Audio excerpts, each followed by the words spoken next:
Have you ever wondered how people buy huge businesses? What do they look at? And how do they make their decisions? And what insight can these things provide about how to build a better business? Welcome to a journey into the mind of a business buyer. But why would you go on such a journey? I talk to all my clients about having empathy for your buyer, but what the heck do I mean by that? If you ever want to sell your business, absolutely have to know what your buyer is thinking and what they're looking for. And that's what we're going to find out today. I interviewed Kavita Sahai, a serial buyer. She does it for a living. And I asked her everything that you need to know about being appealing to a buyer. I'm about to totally expose the thoughts that buyers don't want you to know, the things that they'd be absolutely shocked and appalled at me for making public, the things that are probably going to get them to call a hitman on me after this video drops. Just kidding. In reality, buyers actually love it when you're prepared. And if they love it, they pay more. And that's what you want for your business. So Kavita began working in investment banking, focusing on mergers and acquisitions. And this taught her the basics of business deals. From there, she went into private equity work and also got her master's in business administration. In this work, she'd work on completely overhauling businesses to make them more profitable. So breaking down everything and just making it better. She's been a business owner for herself and also a business operator. So today I'm going to share with you the 6 things that I learned from her that you need to know about your business. Things that a buyer will be thinking if you try to sell them your business. So let's get into what she had to say about what business owners can do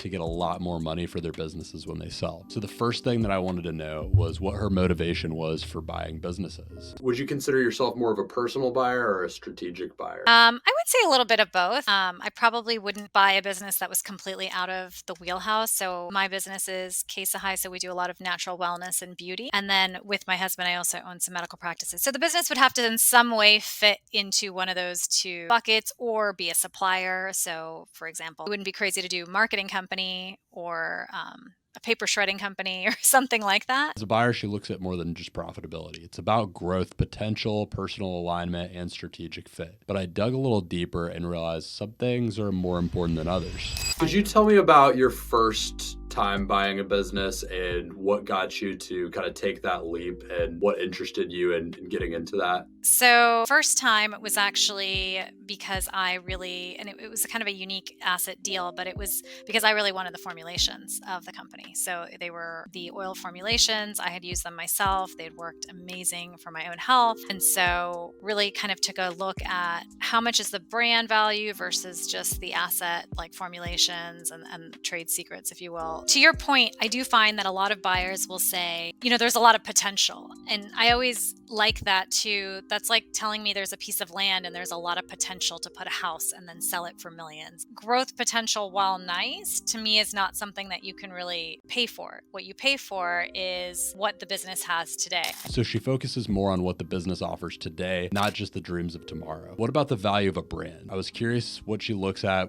as far as brand and whether it's worth paying money for. Could you tell me a little bit about, in particular, the brand value and how and why that appealed to you as a buyer? It wasn't the brand that appealed, right? It was more the assets like the formulations in my perspective. But you can't just say what the business has today is the cash flow, right? So sometimes there are other intrinsic pieces of value. Maybe it's a really amazing relationship that they have with a buyer or something that they haven't been able to monetize, but there is some value. So I do think there's a little bit of a science and art to the valuation piece, but I always tell sellers that they also have to put themselves in the buyer's seat. So for example, if I'm going to buy it for 3 times and I assume there's no growth because again, I'm not paying you for growth, what does that look like in today's current lending environment, right? Does that seem practical? So while this might be discouraging for those hoping to kind of bank in on the value of their brand, at least it's a consideration. But clearly it's much more about the value of the assets within the business. We all know that cash flow is the lifeblood of the business, but I wanted to know how important it really is to a buyer. When you look at a business that you're thinking about buying, aside from buyer or founder fit and the assets that you see within the business, what are some of the other things that you look at that make a business either stand out as a valuable purchase or not?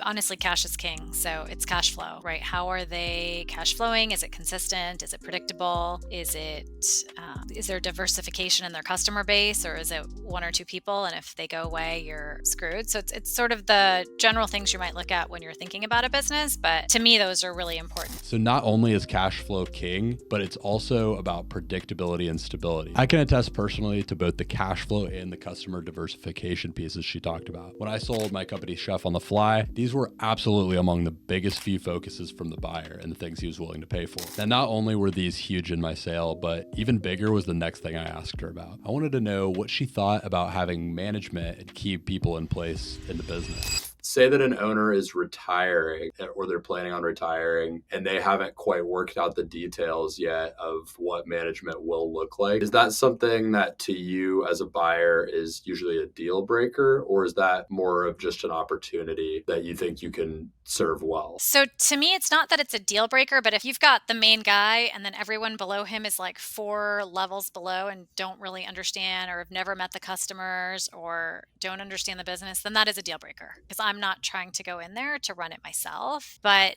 buyers are not going to give credit to the seller's salary because they're going to know that they're going to have to replace that salary in any case. You might as well have that done. You're going to get you're going to attract a lot more people because they're going to have that opportunity to not have to learn everything. Having a solid management team and structure is absolutely key to a business selling. And this is where the conversation took an interesting turn that I really liked.